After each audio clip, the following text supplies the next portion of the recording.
Irmãos, passamos por momentos difíceis, não é verdade? Passamos por momentos difíceis, nossa nação passa por um momento difícil, eu e você passamos por um momento difícil, nossa família, nossa casa. Certamente conhecemos alguém que a sua vida foi ceifada, a sua saúde foi ceifada, o emprego foi ceifado. A gente começa o ano de 2021 tão cheio de sonhos. Eu me lembro no final do ano passado, conversando com minha esposa, com meus filhos, meus pais, a gente começando 2021 com tantos sonhos, imaginando tanta coisa. Eu pastorei a Lagoinha Vila da Serra, lá perto do BH Shopping, e a gente fez um congresso em dezembro do ano passado, na nossa igreja, e a gente imaginava assim, algo tão diferente para esse ano. De repente, esse negócio volta, não é? Belo Horizonte fecha de novo, a Grande Belo Horizonte fecha de novo, as grandes cidades do estado de Minas fecharam de novo, os protocolos mais severos, as escolas ainda não abriram, o auxílio do governo termina, o desemprego continua alto, irmãos. Mas pastor Rafael disse aqui, eu quero reiterar o que ele disse: o nosso Redentor vive, Ele é quem cuida de nós. Irmãos, eu quero te incentivar e te encorajar, eu vou falar aí disso mais tarde, para você bombardear a sua mente com as palavras de Deus, você bombardear a sua mente com a Bíblia, com a palavra de Deus, e você, como flechas, lançar através da sua oração, lançar flechas de bênção no seu futuro. Posso ouvir o amém? Amém. Presta atenção nisso. O homem tem a memória para lembrar do passado, o homem tem o hoje para saber o que está vivendo no presente, mas nós somos incapazes de saber o que viveremos no futuro. Por mais tecnológicos que sejamos, por mais científicos, inteligentes, competentes e bem relacionados e bem antenados todas as tendências que eventualmente possam acontecer, nós somos completamente, absolutamente incapazes de prever o que vai acontecer amanhã. Não é só amanhã, daqui uma hora. Nós não sabemos o que vai acontecer daqui 10 minutos. Mas eu e você temos uma arma chamada oração. E a oração, irmãos, para você imaginar o que é a oração é como flecha. E você pode pegar a sua flecha, e você pode atacar a sua flecha no seu presente. Eu estou com um problema, eu estou com uma enfermidade, eu estou com uma situação financeira, eu estou com uma situação na minha família, mas você também pode pegar a sua flecha e lançar no seu futuro, e abençoar o seu futuro, abençoar o seu ano, abençoar o futuro dos seus filhos, abençoar o seu ano profissional, abençoar as suas finanças. Vocês estão comigo, gente? Que você, a partir dessa noite, jogue flechas para o seu futuro, e que você profetize vida e bênçãos de Deus sobre o seu futuro, no nome de Jesus. Eu fui informado que nós estamos meditando, aprendendo e estudando a carta do apóstolo Paulo aos Efésios, mas eu quero assim tomar liberdade de ler com os irmãos apenas um versículo, para depois irmos para um outro texto que eu gosto muito. O versículo está no capítulo 4, versículo 15, Efésios capítulo 4, versículo 15,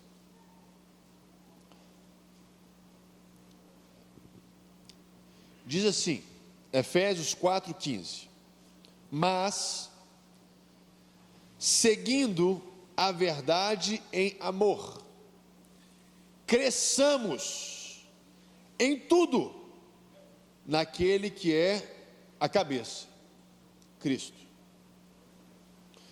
Irmãos, você pode reparar, eu cresci bastante. Eu tenho 2,3 metros de altura, para você que está mais curioso. Eu falo brincando que foi chá de bambu que minha mãe me deu.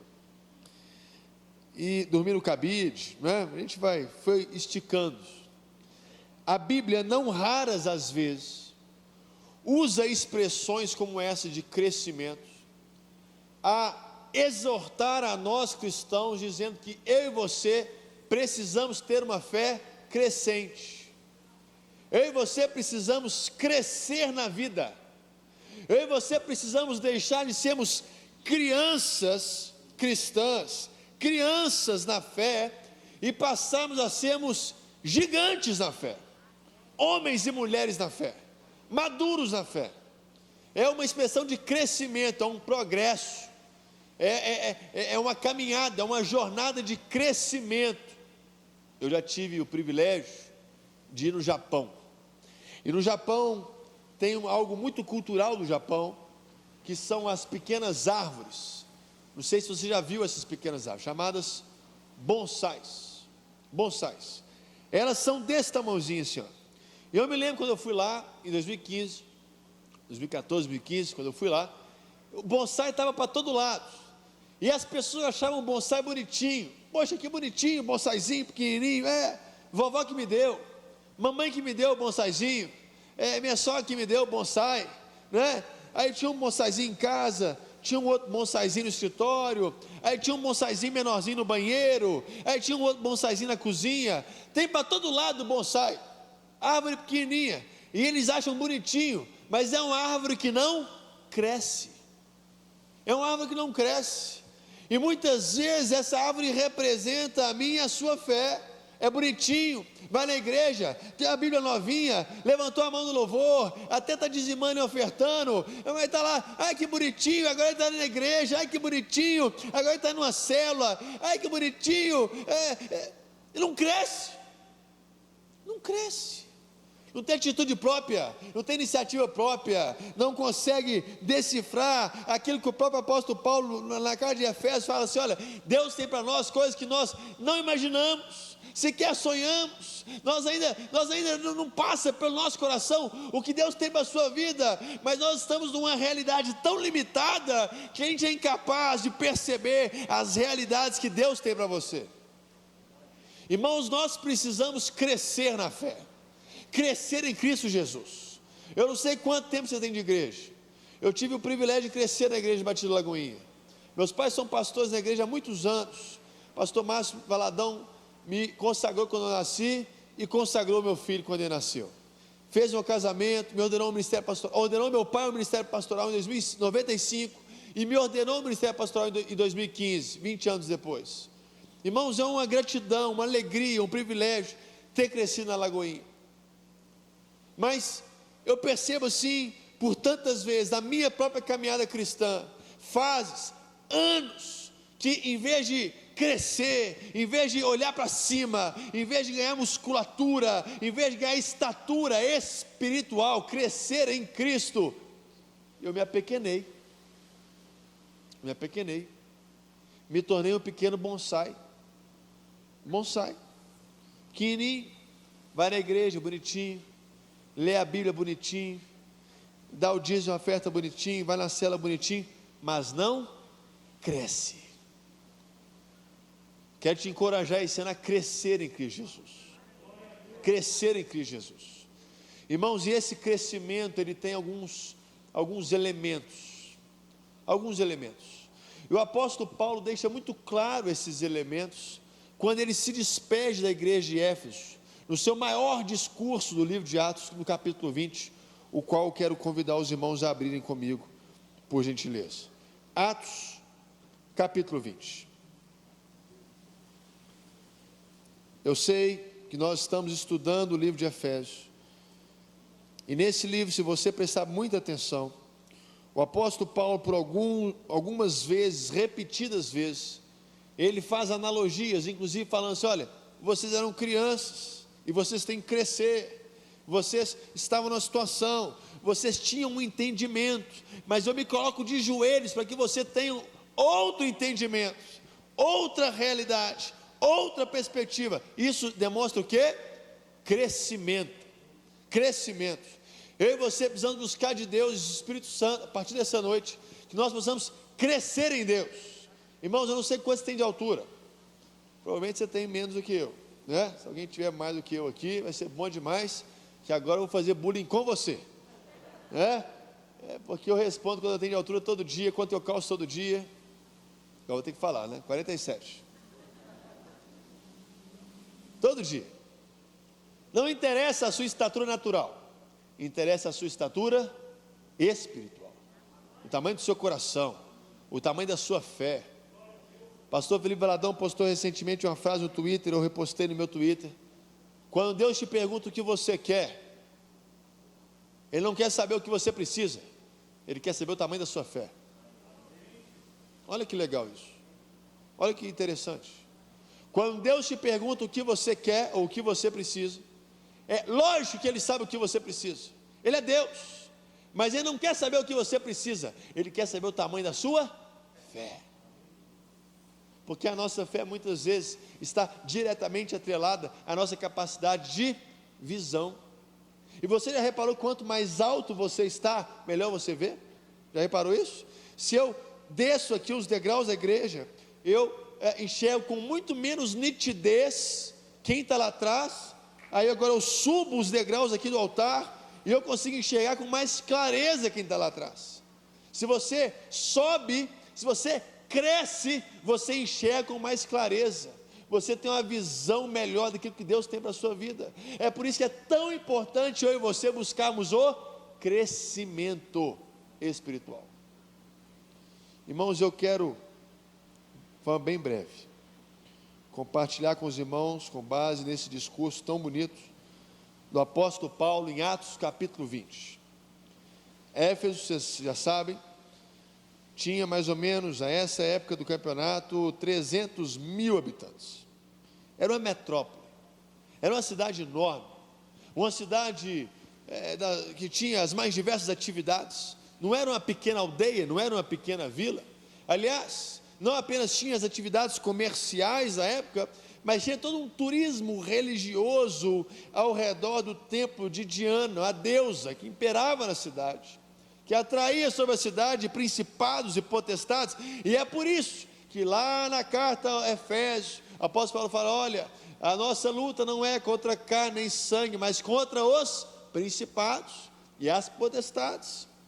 Éfeso era uma cidade viva, uma cidade rica, uma cidade com muitas atividades, uma cidade que assim, as pessoas tinham muita coisa que fazer. Era o dia de culto, como hoje, quarta-feira à noite, a pessoa podia ir numa pizzaria, podia ir num japonês, podia ficar em casa, podia ficar estudando, podia ficar pagando as contas, podia ficar ensinando os meninos a matemática, e podia vir para a igreja também. Tinha muita coisa para fazer. Não era aquela cidade. Eu estava agora no carnaval, eu fui numa cidade chamada Santana do Jacaré. Alguém conhece Santana do Jacaré? Só uma pessoa conhece Santana do Jacaré. Duas.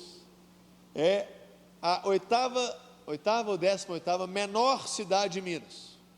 Pequenininha. Estava lá. Eu estava lá em Santana do Jacaré. Passei lá no final de semana. A família da minha esposa tem um pequeno sítio lá. Nós fomos lá visitar. Nunca tinha ido lá. E fui lá. Estou contando isso porque lá é o seguinte: não tem nada para fazer. Nada. Pensa no lugar que tem nada. É lá. Se você quiser nada para fazer, você pode ir para lá. Entendeu? Se você quiser alguma coisa para fazer, você tem que ir a Campo Belo, que é 20 minutinhos de Santana do Jacaré. Agora, em Éfeso não. Éfeso tinha muita coisa para fazer. E ainda assim, o apóstolo Paulo consegue construir um ministério lindo, uma igreja linda. Ele por 3 anos ensinou o povo, ensinou a igreja. E agora ele está convicto, o Espírito Santo está chamando ele para um outro momento do seu ministério. E ele então faz um discurso de despedida. Ele chama a igreja. Ele convoca os líderes, os homens, as mulheres, e ele fala o seguinte: olha, eu estou indo embora, mas eu não quero que vocês fiquem dependendo de mim. Eu não quero que vocês, pelo fato da minha ausência, vocês deixem de crescer. Eu não quero que com a minha partida vocês regridam na fé, vocês se apequenam na fé, vocês vão como que atrofiando. Eu quero que vocês cresçam. Eu quero que vocês cresçam. E aí, nesse discurso do apóstolo Paulo, nós temos então alguns ingredientes, irmãos, que eu quero compartilhar com os irmãos. O primeiro deles está no versículo 19. Vamos ler a partir do versículo 17, só para você entender o contexto. De Mileto, Paulo enviou uma mensagem a Éfeso, pedindo aos presbíteros da igreja que se encontrassem com ele. E quando chegaram, Paulo lhes disse: vocês sabem como me conduzi entre vocês em todo o tempo, Desde o primeiro dia em que entrei na província da Ásia, servindo o Senhor com toda humildade, com lágrimas e com as provações que me sobrevieram pelas ciladas dos judeus. Versículo 20. Vocês sabem que jamais deixei de anunciar o que fosse proveitoso e de ensinar isso a vocês publicamente e também de casa em casa. Versículo 21. Testemunhando tanto a judeus como a gregos o arrependimento para com Deus e a fé em nosso Senhor Jesus Cristo. E ele continua o seu discurso, a sua carta de despedida, passando os ingredientes para que eu e você possamos crescer na fé. Vamos crescer na fé esse ano, irmãos? Amém? Vamos crescer na fé? Número 1, versículo 19. Vou ler de novo. O inicinho do versículo 19.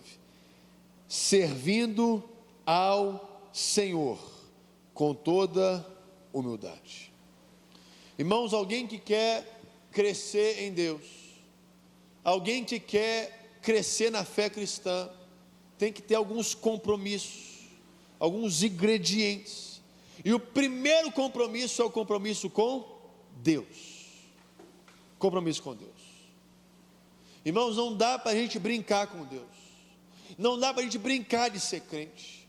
Não dá para a gente brincar de adorar a Deus. Não dá para a gente brincar de falar que tem uma experiência com o Espírito Santo e continua na prática do pecado. Não dá. Não dá. Não dá para a gente, sabe, ser crente é moda. Ser evangélico é moda, ir no culto é moda, parece que todo mundo virou crente, todo mundo virou evangélico, e se fosse isso uma realidade, a nossa nação não estaria vivendo o que está vivendo. Não falo pelo coronavírus, isso é questão mundial, mas é questão da corrupção, é questão do desemprego, da desigualdade, da educação péssima, porque a igreja é sal, a igreja é luz. Irmãos, nós precisamos desesperadamente voltar a termos um compromisso com Deus. Eu me preocupo, irmãos, se nós não temos nos tornado uma igreja mais apaixonada pela bênção de Deus do que com o Deus da bênção. É muita gente querendo a bênção de Deus, pouca gente querendo o Deus da bênção.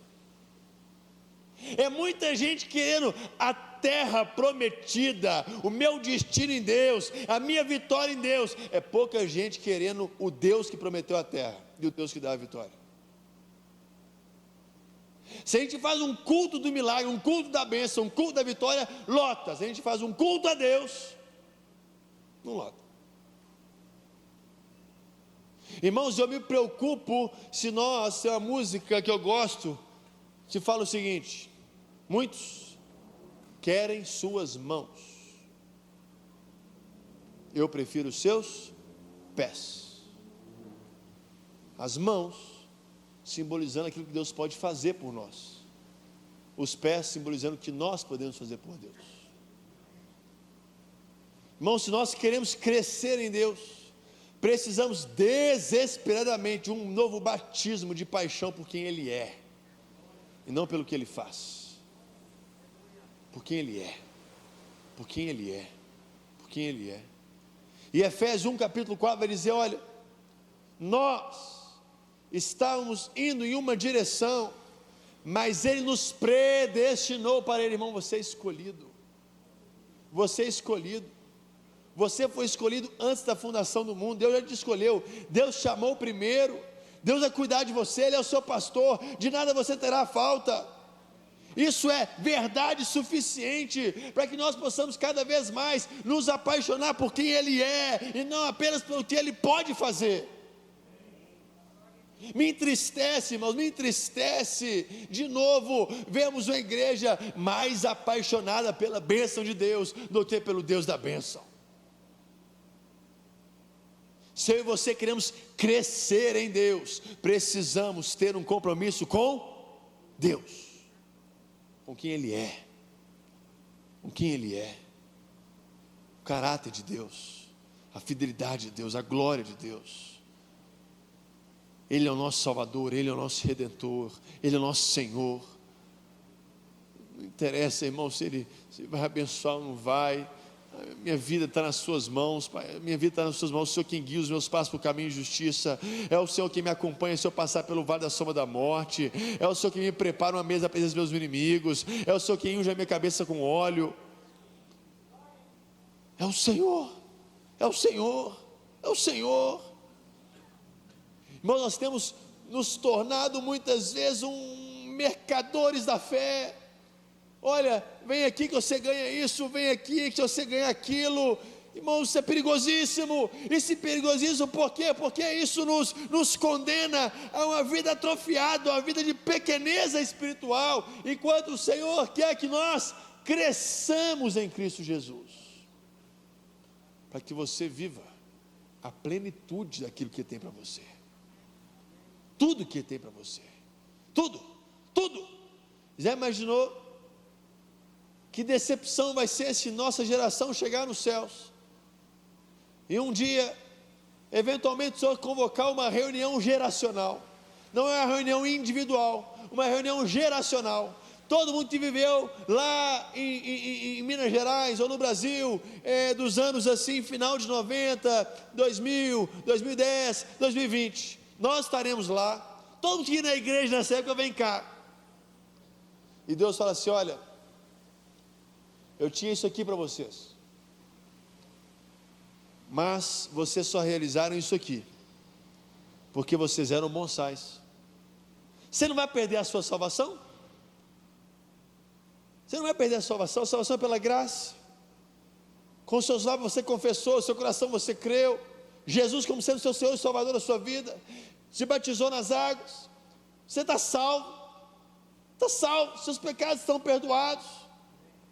Mas não é isso, não é só isso. Não é possível que o Evangelho seja só isso, um passaporte para quando eu morrer eu ir para o céu. Não, o Evangelho é você trazer o céu na terra, é você viver a realidade que Deus tem para você na terra, é você viver as promessas que Deus tem para você na terra. Mas para isso nós precisamos voltar a ter um compromisso com Deus, com o Senhor, uma paixão por quem Ele é. Segundo compromisso, irmãos, um versículo antes, versículo 18, Paulo lhes disse: vocês sabem como eu me conduzi entre vocês durante todo esse tempo, 3 anos, desde o primeiro dia em que eu entrei aqui neste lugar. Irmão, o segundo compromisso que nós precisamos é com o nosso caráter, com o nosso testemunho, com a nossa conduta. Porque tem muita gente, irmãos, que vem à igreja, tem muita gente que lê a Bíblia, tem muita gente assim que está aqui entre nós, irmãos, mas que péssimo testemunho, que péssimo testemunho. Que péssimo testemunho. Tem a fama de ser preguiçoso no trabalho, trata muito mal os filhos, trata mal o cônjuge, uma pessoa com a vida financeira completamente desorganizada, uma pessoa que tem assim, sabe, só derrama ódio, só derrama rancor, só derrama reclamação, só derrama, você passa perto dela, você até sai assim pesado. Se você algum dia me ver com gente rabugenta, é trabalho social da minha parte, trabalho social, que eu não gosto não, gente. Eu escolho meus amigos que me fazem crescer, conexões que me fazem crescer. Irmãos, nós precisamos pedir ao Espírito Santo que nos dê compromisso conosco mesmo, com o nosso caráter, com a nossa conduta. A nossa fé precisa ser exemplar. Nós estamos na era das redes sociais. Eu estou em todas, eu gosto de rede social. Estou no Instagram, estou no LinkedIn, estou no Twitter, estou no Facebook, agora estou no Clubhouse também, estou em tudo. Pode me procurar que eu estou em tudo. Cada um eu comento uma coisa e tal, e aí a gente vai interagindo aí. E a gente gosta de seguir as pessoas, preste atenção nisso aqui. A gente gosta de seguir as pessoas. Uma das pessoas que eu gosto de seguir, por exemplo, é a minha prima. A minha prima agora, o meu sobrinho nasceu, está dando uma diminuída no ritmo, mas ela é maratonista.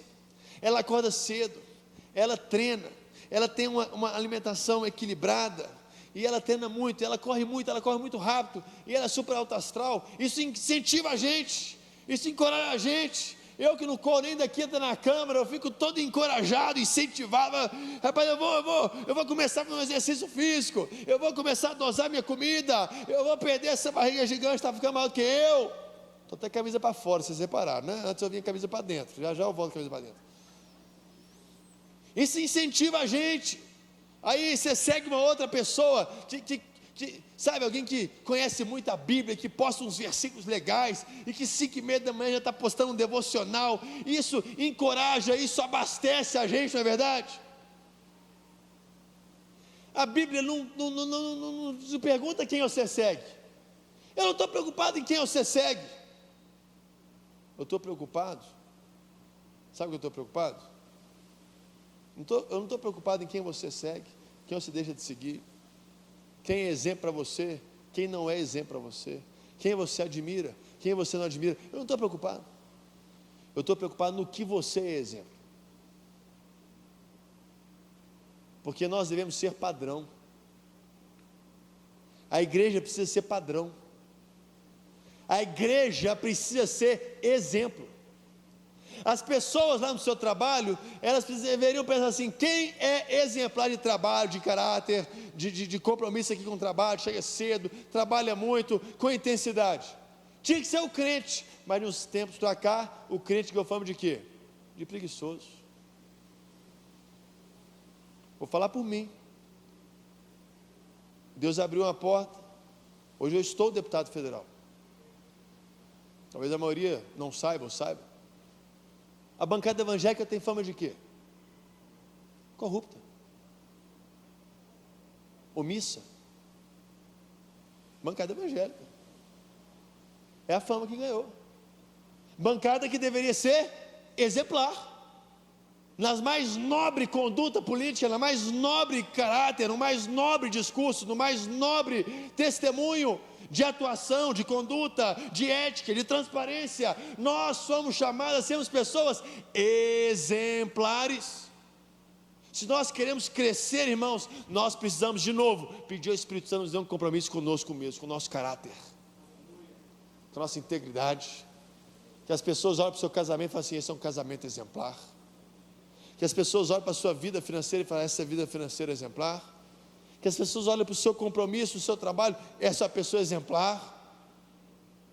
Que você se torne padrão, que você possa falar assim: olha, vocês sabem como eu tenho atuado nesse lugar, com exemplo de transparência, de ética, de verdade, de humildade, de trabalho, de empenho, de compromisso. Irmãos, a igreja perdeu a referência. O evangélico hoje de novo, é preguiçoso, é bobo, é fraco. Que eu e você voltemos a colocar a nossa fé, a nossa árvore, num status de crescimento, e que o seu caráter seja um caráter forte, irmão. Forte, que o seu sim seja sim, e o seu não seja não. Pare de falar talvez, pare de falar vamos ver, pare de falar assim depois eu resolvo. Hoje eu conversei com um amigo mais cedo, falou assim: como é que está o namoro? Eu falei assim: está indo. Falei: o que é está indo? Eu não sei o que é isso. Eu casei em 2013, mudou. O que é está indo? Ou é sim ou é não, meu irmão. Está indo. Falei: rapaz, ou você termina, ou você vai estar namorando, você resolve sua vida. Ou você casa, ou você come a bicicleta. E nós somos a geração do vamos ver. Vamos ver, vou pensar, vou orar. O crente adora falar: vou orar. Enquanto você fala que ora, você está enrolando tanto de gente, está esperando sua resposta. E aí você fica com fome de intercessor? Não, irmão, você fica com fome de enrolado. É isso que você fica de fome. A gente bota desculpa, vou orar. Que o Espírito Santo coloque em nós um batismo, para sermos pessoas, homens e mulheres exemplares do nosso caráter, no nome de Jesus. O terceiro compromisso nós precisamos, irmãos. Minha Bíblia correu aqui um pouquinho, deixa eu voltar lá para Atos. Atos capítulo 20. Se você ler o versículo 20, até o versículo 27, você vai reparar que, por algumas vezes, Paulo escreve verbos relacionados à palavra de Deus. Vejamos. Vocês sabem que jamais deixei de anunciar, e que fosse proveitoso, e de ensinar. Versículo 21, testemunhando. Versículo 23, 24, porém, em nada considerar a vida preciosa para mim mesmo, desde que eu complete a minha carreira e o ministério recebido do Senhor, para testemunhar o Evangelho da graça de Deus. E agora, eu sei que todos vocês em cujo meio passei pregando o reino, não mais verão o meu rosto. Portanto, no dia de hoje, testifico diante de vocês que estou limpo de sangue de todos, porque jamais deixei de lhes anunciar todo o plano de Deus. Irmãos, todos esses verbos nos trazem o terceiro compromisso que nós precisamos. Primeiro, compromisso com Deus. Segundo, compromisso com caráter, conduta. E o terceiro, compromisso com a palavra de Deus. Compromisso com a palavra de Deus. Se você quiser se aprofundar nessa temática, eu preguei domingo passado na minha igreja uma mensagem de 1 hora sobre a palavra de Deus. Irmãos, nós vivemos uma geração que não conhece a Bíblia. Não conhece a Bíblia. E olha que tem Bíblia para tudo. Tem Bíblia do pastor, do obreiro, do recém-convertido, do missionário, da apóstola, do apóstolo, reverendo, do trabalhador, do homem fiel. Do homem fiel tem também da criança, adolescente, teen, jovem. Tem Bíblia de tudo. Tudo. Tudo tem Bíblia. Da mulher, do homem, do obreiro, da obreira, do dizimista fiel. Tem tudo quanto é tipo de Bíblia. Tem Bíblia pocket que cabe no bolso, tem Bíblia grande, pentecostal, tem Bíblia do pregador pentecostal, Bíblia do pregador presbiteriano, Bíblia do pregador batista. Tem tudo. Tudo quanto é tipo de Bíblia você acha na internet, você acha nas lojas, você acha nas livrarias. Aí você tem um filho, vai consagrar a sua criança, e o que a sua criança ganha? Bíblia do neném. Aí faz 1 ano, Bíblia da criança de 1 ano, faz 2 anos, Bíblia da criança de 2 anos. É assim. E a gente não conhece a Bíblia. Nós não conhecemos a Bíblia. E eu falo nós, me incluindo, irmãos. Me incluindo. Nós conhecemos muito pouco. Nós conhecemos nada daquilo que é o mais próximo de Deus que nós temos na terra, a Bíblia. A palavra dele registrada. O mais próximo de Deus que nós temos não é o melhor pregador, não é a melhor banda, não é o melhor monte, não é sequer aonde Jesus andou em Israel, é a palavra de Deus, inspirada pelo Espírito Santo, e nós não conhecemos.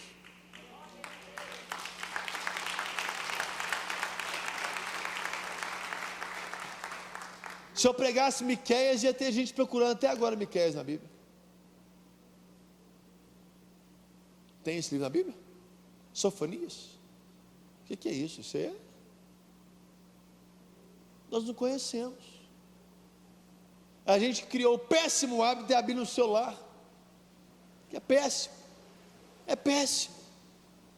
Eu tenho a Bíblia no celular, te encorajo a ter também, mas a Bíblia no celular é assim, é para uma ocasião inusitada, eventual. Você tem que lembrar um versículo, tem que ler uma mensagem. Você tem que andar com a Bíblia, irmão. Tem que conhecer a Bíblia, tem que dar a cara na Bíblia. Nós não conhecemos a Bíblia, irmãos. A gente veio no culto, eu preguei, o que eu estou pregando? Estou pregando 5 versículos, irmãos. 6 versículos, 7 versículos. E você acha que isso é suficiente para abastecer a sua alma, para empoderar o seu coração, para bombardear a sua mente? Você está lá fora no mundo, só notícia ruim, só desgraça, só corrupção, só morte, só coisa ruim, atacando a sua mente o dia inteiro. E você, ai pastor, ora por mim, ora por mim. A Bíblia é o nosso escudo, a Bíblia é o nosso norte, a Bíblia é o nosso caminho, é dela que nós precisamos nos abastecer. Eu não sei se você já viajou, não sei, provavelmente sim. Se o seu tanque estiver acabando a gasolina, o que você faz? Está no vermelho, está acabando a gasolina. Não, eu fico desesperado quando o meu tanque entra na reserva, desesperado. Poucas coisas me deixam desesperado, uma delas é o tanque na reserva. Eu tenho um milagre, irmão, milagre. No dia da greve dos caminhoneiros, eu fui para Pará de Minas, pregar lá, Lagoinha, Pará de Minas. Eu estava convicto de lá ia ter posto de gasolina para abastecer o carro, não tinha. Cheguei lá, quando eu cheguei na igreja, acendeu, reserva. Falei, meu Deus, não chego na minha casa. Mas eu fiquei desesperado. Eu preguei só pensando em meu tanque de gasolina. Eu não sabia se eu voltava, não sabia se eu dormia lá. Eu liguei para um amigo meu que tinha um carro a gás, para ver, meu amigo, meu carro vai acabar a gasolina, e vai acabar no meio da estrada, você me pega aqui, que eu não vou dormir na estrada, e fiquei incomodado. Eu moro numa rua assim, ó, bem inclinada. Quando eu desci a rua, Pará de Minas, essa é minha casa, hein? Acabou a gasolina. Milagre. Cheguei em casa. Meu carro ficou uns 4 dias, até regularizar o negócio, né? Mas quando você não tem gasolina, presta atenção, quando você não tem gasolina, você não escolhe o posto que você vai parar, você para no primeiro que você vê. A gasolina vai estar cara, o banheiro é sujo, o pão de queijo é frio, aliás, nem tem pão de queijo, é tudo de ruim. Quando o seu tanque está na reserva, você não escolhe a parada que você faz, você para na primeira que aparece. Agora, quando o seu tanque está na metade, 1/3 do tanque, ainda está tranquilo, você escolhe a parada que você faz. Você escolhe o posto mais barato, você escolhe o posto com pão de queijo melhor, não é verdade? Eu vou para o Rio, vou muito para o Rio, estava lá agora em janeiro. Eu para lá em Barbacena, no Rosilanche, não interessa o preço da gasolina, interessa o pão de queijo está quentinho. É o melhor pão de queijo que tem em Minas Gerais. Lá em Barbacena, Rosilanche, é bom demais. Alguém conhece Rosilanche aqui? Quase 50 anos lá, irmão. Se você não conhece, você está um pouco por Rio, você não está reparando mesmo, você está andando com o tanque na reserva. Se você anda com o tanque cheio, você vai parar lá, que lá é bom. Mas deixa eu contar um negócio para vocês. A palavra de Deus é que nos abastece. A palavra de Deus é que nos abastece. Então, se a gente anda com o nosso tanque de combustível fraco, qualquer mentira que passa aí, a gente acredita. Qualquer engano que passa aí, a gente acredita. Qualquer palavra de morte sobre a sua vida, você crê. Qualquer palavra de morte sobre os seus filhos, você crê. Por quê? Porque o seu tanque está baixo. Agora, se o seu tanque estiver cheio e você estiver aplicado na Bíblia, e ler na Bíblia, e meditando na Bíblia, pode vir toda arma, toda seta, toda cilada. A minha mente está cativa em Cristo. A minha mente está cativa na palavra de Deus. Eu sei que Deus que me chamou. Eu sei que Deus que me enviou, eu sei que Deus é que me guia, eu sei que Deus é que me guarda. Aí você pode ler qualquer notícia, irmão, não interessa a notícia que você lê. Deus que me enviou para esse mundo, eu sou enviado de Jesus, João 17:18. E você está passando necessidade, eu sei que estou passando necessidade, mas o Salmo 3 diz que o Senhor é meu pastor e de nada eu terei falta. E você está perdido na vida e não sabe o que vai fazer. Isaías diz que Ele te guia no deserto. Você está sem rumo, está sem estrada, e Ele vai te guiar no deserto. Ele vai fazer um caminho novo para você. Irmãos, nós precisamos de novo, desesperadamente, de um batismo na palavra de Deus. Pastor, eu eventualmente gosto de fazer entrevista de emprego. Meu avô fundou a Transpes aqui pertinho. Trabalhei lá muitos anos, antes de ir para a política. e eventualmente gostava de fazer entrevista de emprego. A pessoa minimamente preparada para a entrevista de emprego, ela entra no site da empresa, ela procura saber assim, a história da empresa, os valores da empresa, a família que eventualmente fez aquele negócio crescer e nasceu aquele negócio. A pessoa minimamente preparada, minimamente. Teve uma ocasião que a pessoa foi lá, Transpes é de sapato, pés. Eu falei, não, você está de brincadeira comigo. Não é possível. Cheio de caminhão. Mas minimamente preparada, a pessoa mais assim, minimamente preparada, ela se prepara para uma entrevista de emprego. E aí, eventualmente, eu gostava de ir lá. E aí, uma ocasião, eu entrei na sala, a pessoa tomou um susto, mas aí eu fui conduzindo a entrevista, já ela tranquilizou e tal, e a gente foi conversando, batendo papo sobre o currículo dela, me conta essa experiência, me conta essa outra. E aí, ela, não sei, devia ter se preparado minimamente, reparou que nosso valor número 1 da empresa é confiamos em Deus. Empresa cristã. Meu pai é pastor, eu sou pastor. A pessoa deve ter se preparado minimamente, visto nas redes sociais. E aí ela deixou escapar. Eu sou evangélico. Como se isso fosse a chave para ela ser contratada. Mas não é. É verdade que nós temos muitos colegas que são evangélicos, mas muitos também que não são. Isso não é nenhum tipo de favorecimento, de preferencial. A gente analisa competência e caráter. E aí, irmãos, eu falei, poxa, que bom, que alegria. De qual igreja você é? Eu sou da igreja tal. Eu falei, sou da Lagoinha e tal. Eu, não, pois é, eu te vi no Confra Jovem da Lagoinha. Eu falei, poxa, que legal e tal. E aqui, você voltou lá na igreja, firme com Jesus. Eu falei, que bênção. Me conta a história da Bíblia que você gosta. Eu perguntei.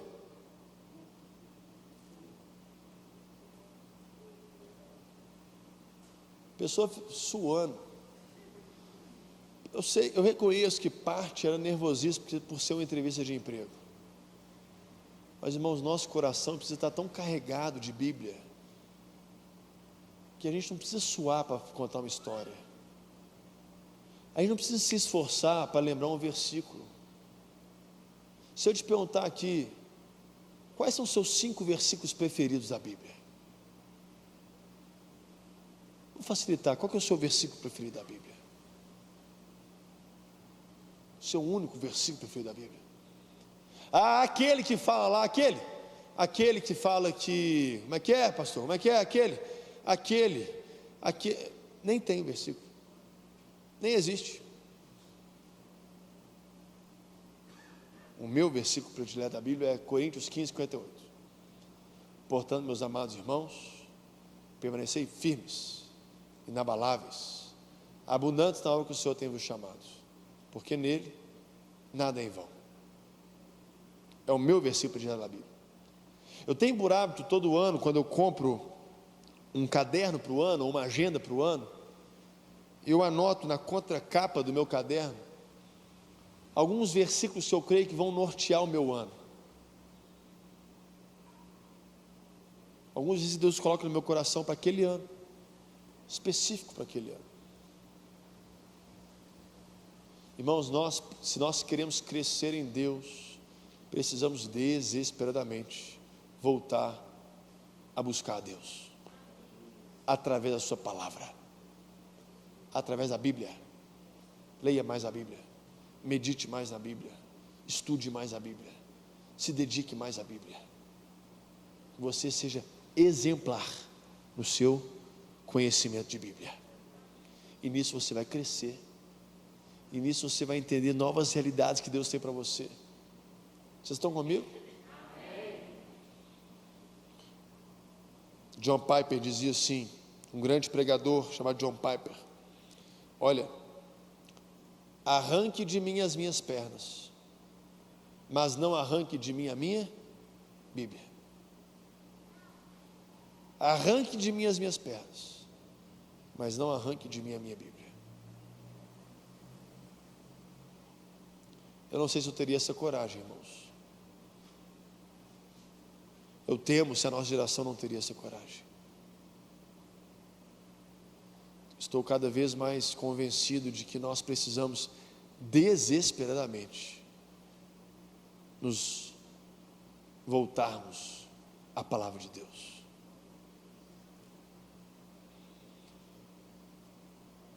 Mais um princípio, versículo 28. Olha, cuidem de vocês mesmos e de todo o rebanho no qual o Espírito Santo os colocou como bispos para se pastorear a igreja de Deus, e qual ele comprou com o seu próprio sangue. Eu sei que depois da minha partida aparecerão no meio de vocês lobos vorazes que não pouparão o rebanho, e que até mesmo entre vocês se levantarão homens falando coisas pervertidas para arrastar os discípulos atrás de si. Irmãos, se nós queremos crescer em Cristo, se nós queremos deixar de ser bonsais, compromisso com Deus, compromisso com o nosso caráter, com o nosso testemunho, compromisso com a palavra de Deus e compromisso com a igreja. Compromisso com a igreja. Olha, quando eu for embora, vai aparecer uns malucos aí, ó. Não vai vir de fora não, até pode vir de fora, mas entre vocês, no meio do povo, no meio da célula, no meio do culto de quarta-feira, vai aparecer uns doidos lá, vão pregar mentira, vão pregar falsidade, vão espalhar fofoca, vão ficar assim, minando o povo, vão ficar plantando por essa língua coisas erradas, coisas perversas, coisas que destroem a igreja, destroem a fé, apequenam a fé. É você sair aqui assim, olha, eu vou ler a Bíblia toda esse ano, aí chega alguém assim, você não vai dar conta não. No meio de vocês vão surgir essas pessoas. Irmãos, se nós queremos crescer em Deus, precisamos ter compromisso com a igreja. Compromisso com a igreja. A igreja, irmãos, não é o templo, não são essas paredes, essa igreja linda aqui em Ingá. Lagoinha aqui em Betim, se não me engano, está com 13 igrejas. Que bênção. Fruto do trabalho aqui no Ingá. Primeira vez que eu vim aqui, deve ter uns 10 anos. 10 anos atrás. Eu já tinha 2,3 metros, já tinha uns 20 quilos mais menor. Nós precisamos voltar a ter um compromisso com a nossa igreja. Compromisso uns com os outros. De abençoar a vida um do outro. De profetizar a bênção na vida um do outro. De encorajar um ao outro. Os maridos encorajarem as mulheres a fazerem mulheres de honra. Os pais encorajarem os filhos a estar na igreja. Eu já fui muito a acampamento, obrigado, irmãos. Muito. Eu com 14 anos, eu já tinha essa altura. Era maior que meu pai. E meu pai botava dentro do ônibus, vai, obrigado. Não estou te perguntando se você quer ir, estou mandando você ir. Eu já fui na igreja, obrigado, muitas vezes. Eu não queria ir, mas tinha que ir. Papai e mamãe, não fui na igreja, por quê? Porque meu filho não queria. Quantas ele tem? 4. Lá na igreja eu dou tapa. Lá na minha igreja eu dou tapa. Eu não aguento não. Lá eu bato. Nós precisamos voltar a ter um compromisso com a igreja. A igreja é isso aqui, ó. Não é a parede, mas é estarmos juntos. O escritor de Hebreus vai dizer: não vos deixei de congregar, como é costume de alguns. Tem gente que fala assim: eu sou crente, fala, qual igreja você vai? Não, é a igreja de Jesus Cristo na minha casa mesmo. O que é isso, irmão? Você conhece a Bíblia? Conheço. Então vai lá em Hebreus: não vos deixei de congregar, como é costume de... Desde aquela época, alguns já se colocavam bons demais, alguns já se colocavam que não precisavam de igreja, alguns já se colocavam que não precisavam desse ambiente profético, onde a palavra é ministrada, onde, sabe, eu e você somos edificados, nosso coração é abastecido, a nossa mente é aberta, a nossa mente é iluminada. É nesse lugar, irmãos, não é nesse lugar de prédio, é nesse lugar nós juntos, adorando o Senhor juntos, exaltando o Senhor juntos, ofertando ao Senhor juntos, clamando ao Senhor juntos, recebendo a palavra juntos. É nesse lugar de unidade que Deus ordena a sua bênção. E como tem gente que fala mal da igreja. Como tem gente que mete o pau na igreja. Como tem gente que vai sair daqui hoje à noite e vai falar assim: nossa, o culto demorou demais. Nossa, que perdi tempo. Não, que preguiça. Você vê a pessoa atrás da gente, que preguiça. Você viu aquela música que horrorosa, desafinado. E sem a gente perceber, a nossa língua vai falando mal da igreja, vai cansando da igreja, e vai lançando flechas de maldição no lugar onde deveria te abastecer, onde deveria ser um lugar de vida para você. E aí você acha que tem que trocar de igreja. Aí você troca de igreja. Só que você vai ver que toda igreja é igual. Por quê? Porque você está nela. Porque nós somos humanos, imperfeitos, temos defeitos. Você nunca vai achar uma igreja perfeita, uma igreja linda, uma igreja maravilhosa. Essa, Senhor vai buscar, uma igreja imaculada. O Senhor vai buscar. Mas até lá, irmãos, a gente é imperfeito. Nós temos sim as nossas mazelas, temos sim os nossos problemas, mas ainda assim, nós precisamos amar a nossa igreja, amar o lugar onde o Senhor tem nos plantado, porque uma árvore, preste atenção nisso, se nós queremos deixar de ser bonsais, para sermos árvores frondosas, árvores frutíferas, antes de dar fruto, uma árvore tem raiz. Tem muito crente hoje que não tem raiz. Qual igreja você vai? Vai um bocado de igreja aí, ó. Ora eu vou em uma, ora eu vou em outra, e estou em uma e estou em outra. Quem é o seu pastor? Não, meu pastor é um pastor supremo, pastor. Não tem referência de liderança, não tem referência de teologia, não tem referência de doutrina, não tem referência de palavra, e a pessoa vive uma vida completamente desgarrada, sem congregar, e perde a bênção que é você ser plantado em um lugar. E quando você é plantado em um lugar, irmãos, esse lugar pode ser um deserto, mas você começa a dar frutos, e daqui a pouco surge outra árvore, e surge outra árvore, e surge outra árvore, e surge outra árvore, e aquele lugar passa a ser um jardim, porque você foi fiel ao lugar que Deus te plantou, ao lugar que Deus te colocou, para que você frutifique. Ame a igreja, não deixe o diabo colocar mentiras sobre a igreja na sua cabeça, não deixe o seu coração se encher de rancor contra pastor, contra líder de célula, decepção. Irmãos, libere perdão, viva aquilo que a Bíblia nos ensina a viver. Amar as pessoas, perdoar as pessoas. Irmão, olha, eu amo a igreja. Se Jesus ama a igreja, eu amo a igreja também. Que eu e você tenhamos esse compromisso com a igreja, irmãos. E por último, versículo 37 e 38, estou encerrando. Então houve grande prantos entre todos, e abraçando Paulo o beijava, entristecido especialmente pela palavra que ele tinha dito, que não mais veriam o seu rosto, e eles o acompanharam até o navio. Eu não sei se você consegue imaginar essa cena. A maior igreja da época, a maior igreja da Ásia Menor, uma cidade de 300 mil pessoas, que foi pastoreada intensamente por 3 anos pelo maior pregador, o maior missionário, o maior implantador de igrejas da igreja primitiva, o apóstolo Paulo. Alguém que ensinava como ninguém, não apenas no conhecimento, mas com poder. Pessoas eram curadas, pessoas eram libertas, pessoas eram transformadas. Irmãos, pensa em 3 anos assim de avivamento, em 3 anos de céu na terra, em 3 anos de uma profunda transformação na cidade. E de repente o homem que liderou isso tudo, liderou todo o movimento na cidade, até os pés do Senhor, falou: eu estou indo embora e nunca mais vou ver vocês.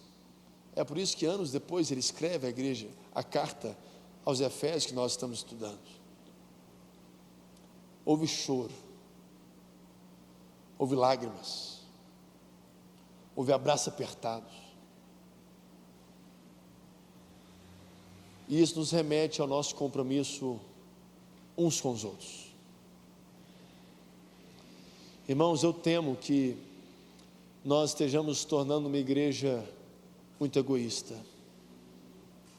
individualista, egocêntrica, narcisista. O meu problema é mais importante que o seu problema. A minha bênção é mais importante que a sua bênção. A minha vida é mais importante que a sua vida. A minha necessidade é mais importante que a sua necessidade.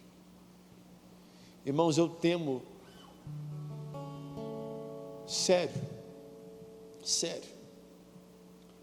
que a pandemia mais atacou,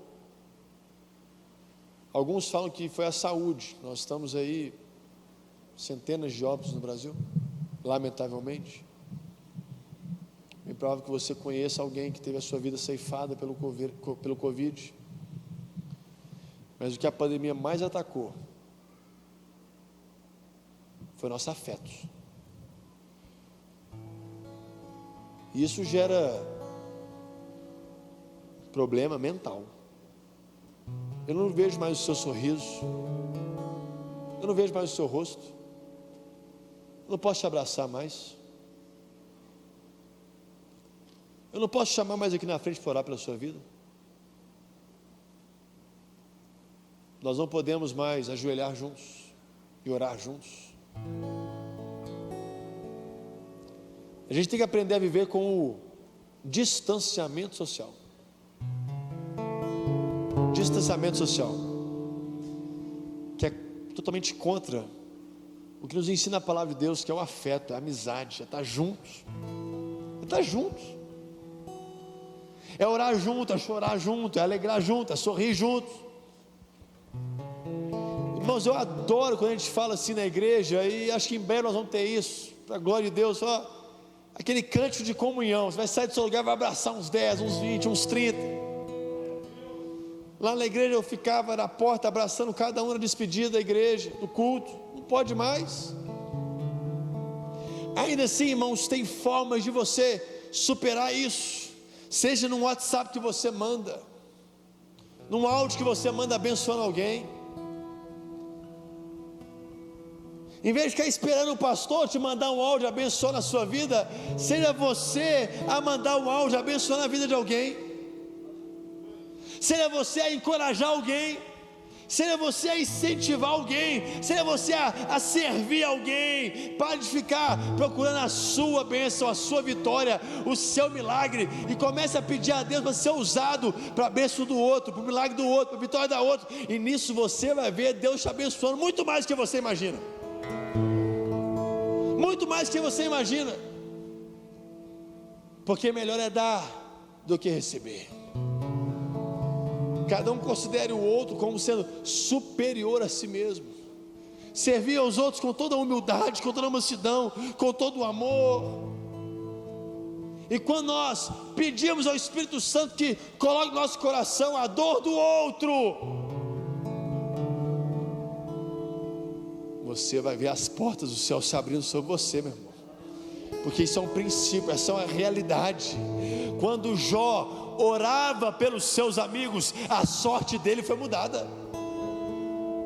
Quando ele parou de se preocupar com os problemas dele, com as mazelas dele, ele olhou para os outros, ele olhou para a pessoa que estava do lado dele, os amigos estavam do lado dele, e ele abençoou os amigos dele. Em vez de olhar os problemas dele, eram gigantes. Ele tinha perdido os filhos, ele tinha perdido a saúde, ele tinha perdido os seus bens, ele tinha perdido o dinheiro, ele tinha perdido suas posses, ele tinha perdido tudo. Ele tinha uma lista que não acabava mais de pedir para Deus, de clamor a Deus, de oração a Deus. Se fosse aqui, esse balde aqui de pedir oração de Jó, ia estar entupido de pedir oração só de Jó. Mas ele falou assim: eu vou deixar meu balde aqui de lado aqui, vou deixar um dia aqui de lado e vou orar pelos meus amigos. E quando ele orava pelos amigos, a sorte dele foi mudada.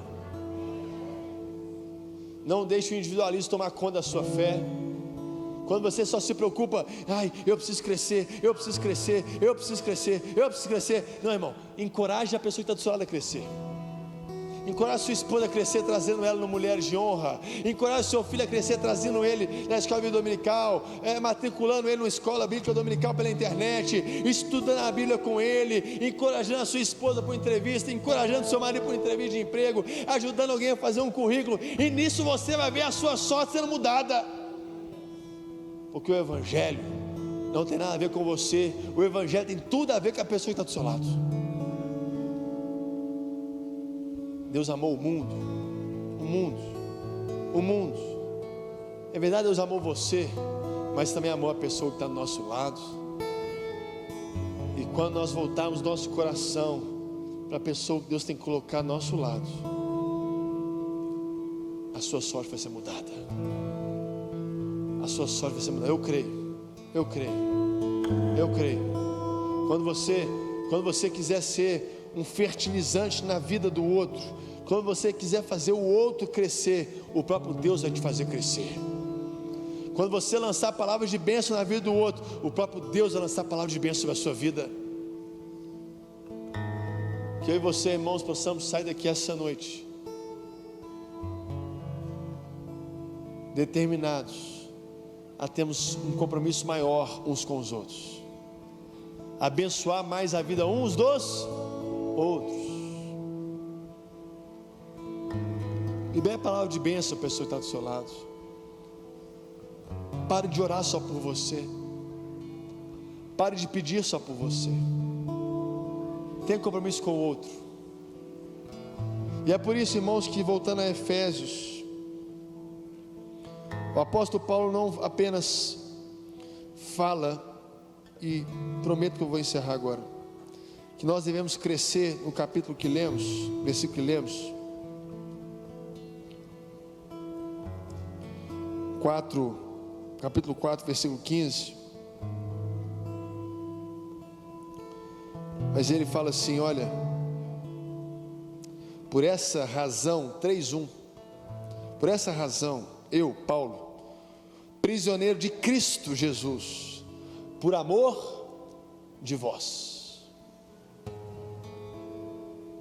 Irmãos, Paulo recebeu uma porção tão bonita, tão linda, tão profunda do Espírito Santo, porque o coração dele era movido pelos outros. Ele se colocava de joelho pelos outros.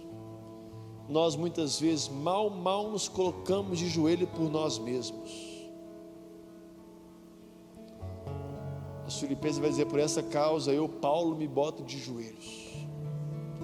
A causa da igreja, a causa das pessoas, não a causa dele. Ele era prisioneiro. Ele podia falar assim, para ser liberto eu me coloco de joelhos, para Deus arrebentar minha corrente aqui eu me boto de joelhos. Não, por amor de vocês, eu me coloco de joelhos, por amor de vocês eu oro a Deus, por amor a vós, eu me faço prisioneiro de Cristo, porque eu amo vocês, eu amo tanto vocês, que eu me faço prisioneiro de Cristo, para que em você seja forjado o caráter de Cristo, a mente de Cristo. Irmãos, que saiamos aqui visitados pela palavra de Deus, com um compromisso mais profundo com Deus, com o nosso testemunho, com a palavra de Deus, com a igreja e com o próximo. E nisso eu creio, irmãos, que nós temos um ano de crescimento. Um ano de crescimento. Para que você e eu vivamos a plenitude daquilo que Ele já tem preparado para a sua vida. Amém? Se você recebe essa palavra, fique sobre os seus pés, eu quero orar pela sua vida.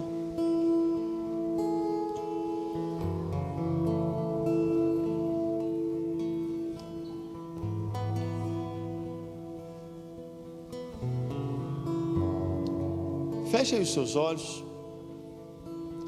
Antes de orar, eu quero te dar 2 minutos para que você ore. Você ore. Ora com a boca, irmão, não ora com a mente, não. Ora com a boca.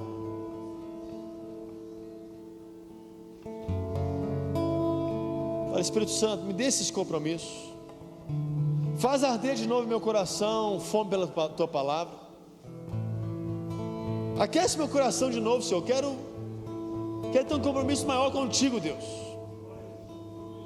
Senhor, me dê vergonha na cara para eu ter ser um homem de caráter, uma mulher de caráter, um testemunho fiel, digno, um testemunho bonito, um testemunho ético, transparente, íntegro.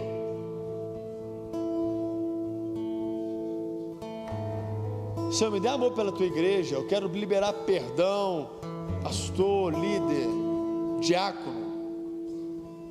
Libera perdão essa noite. Me dê amor pela tua igreja, pela tua obra.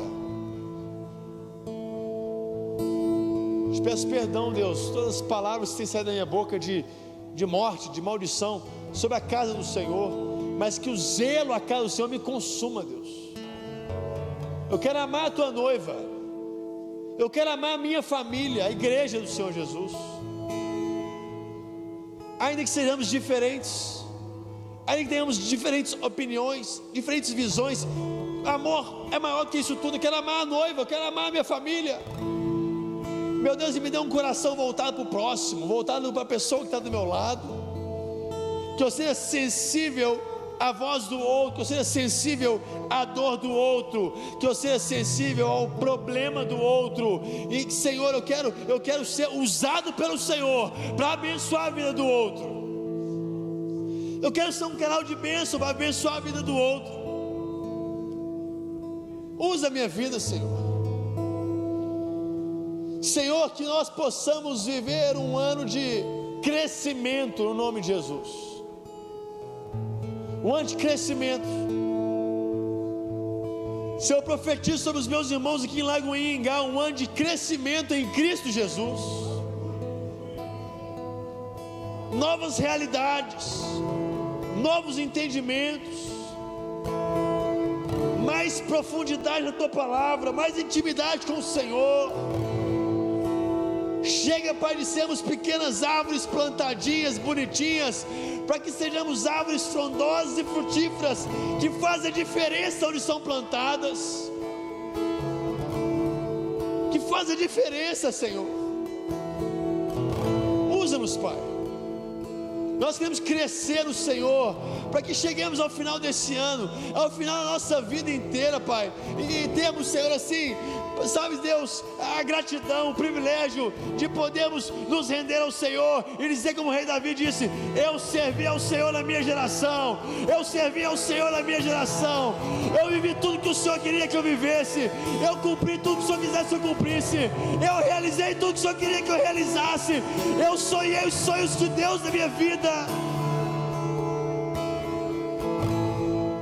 Nos permita um ano de crescimento, Deus, um ano de crescimento, um ano de crescimento, no nome de Jesus, no nome de Jesus. Irmãos, que alegria estar com os irmãos aqui. Deus te abençoe. Um ano de crescimento na sua vida. Que você volte ao texto, Atos 20, sempre que necessário, sempre que possível. Guarde esses compromissos. E com o amor de Deus Pai, que a graça do Senhor Jesus, as doces consolações do Espírito Santo de Deus sejam sobre a sua vida hoje, amanhã e para todos sempre, no nome de Jesus. Domingo tem culto, quarta que vem tem culto. Deus te abençoe.